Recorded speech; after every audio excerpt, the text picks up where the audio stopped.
नमः शिवाय। शिव पुराण श्री सतरुद्र संहिता 27वां अध्याय।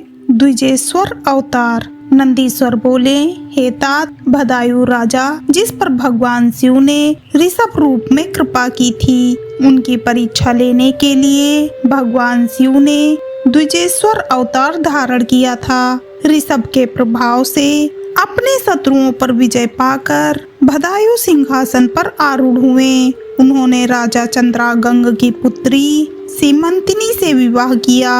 एक समय राजा बदायूं वसंत ऋतु में अपनी पत्नी सीमंतिनी के साथ वन विहार करने गए।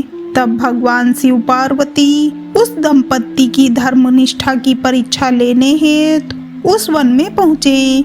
महान लीलाधारी भगवान शिव और पार्वती जी ने ब्राह्मण और ब्राह्मणी का रूप धारण किया और अपनी माया से रचित सिंह से भयभीत होते हुए राजा बदायूं की शरण में गए और उनसे अपनी प्राणों की रक्षा करने हेतु प्रार्थना करने लगे।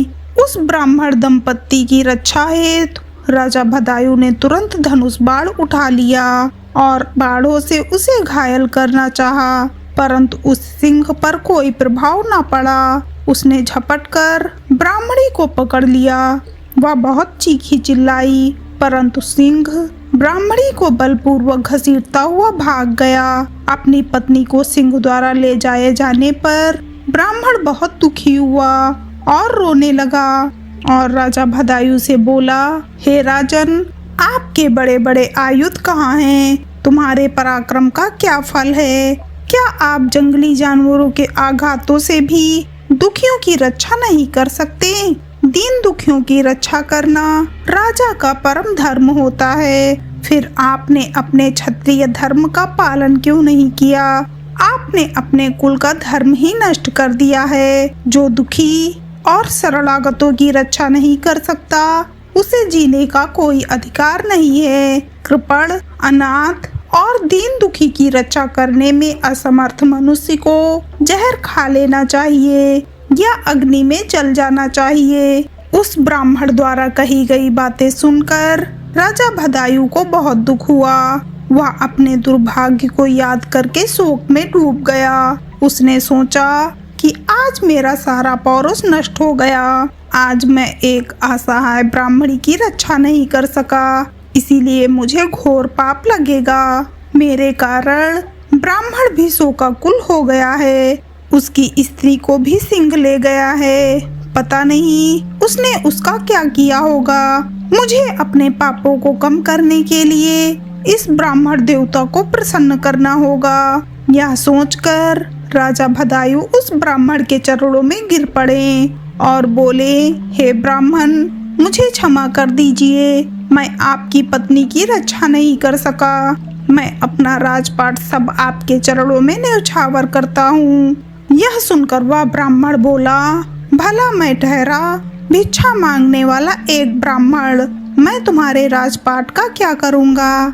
इसीलिए यदि तुम वाकई मुझे कुछ देना चाहते हो तो अपनी पत्नी मुझे दान में दे दो। ब्राह्मण की बात सुनकर राजा बदायूं ने कहा, ब्राह्मण, पराई स्त्री का उपभोग तो महापाप है, उसका प्रायश्चित भी नहीं हो सकता। तब ब्राह्मण ने कहा कि राजन, मैं तो बड़े से बड़े पाप को अपनी तपस्या से पल भर में नष्ट कर सकता हूँ।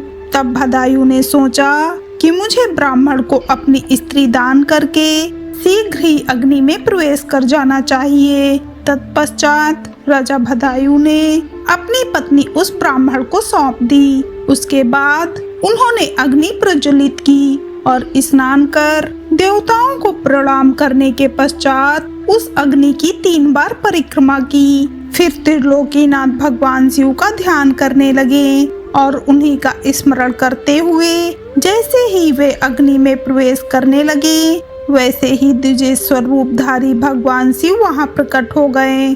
भगवान शिव के 5 मुख, 3 नेत्र, पिनाक और चंद्र कलाधारी सुंदर स्वरूप, जो कि करोड़ों सूर्यों के समान प्रकाशित था, देखकर राजा बदायूं आनंद मग्न हो उठे। उन्होंने दोनों हाथ जोड़कर शिव जी को प्रणाम किया और उनकी स्तुति करने लगे। राजा भदायु की स्तुति सुनकर भगवान शिव पार्वती बोले, हे भदायु, तुम्हारी शिव भक्ति से मैं बहुत प्रसन्न हूँ।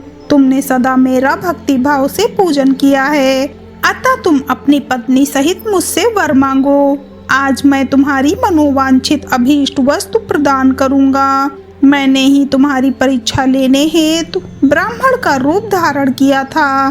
ब्राह्मणी के रूप में स्वयं देवी पार्वती थी और वह सिंह मायावी था।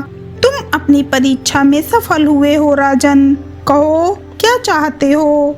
भगवान शिव के ये उत्तम वचन सुनकर राजा भदायु बोले, हे देवादिदेव भगवान शिव, आप सबके परमेश्वर हैं। आपके स्वरूप के साक्षात दर्शन पाकर मैं धन्य हो गया हूँ। मैं सकुटुंब आपके श्री चरणों की भक्ति करना चाहता हूँ।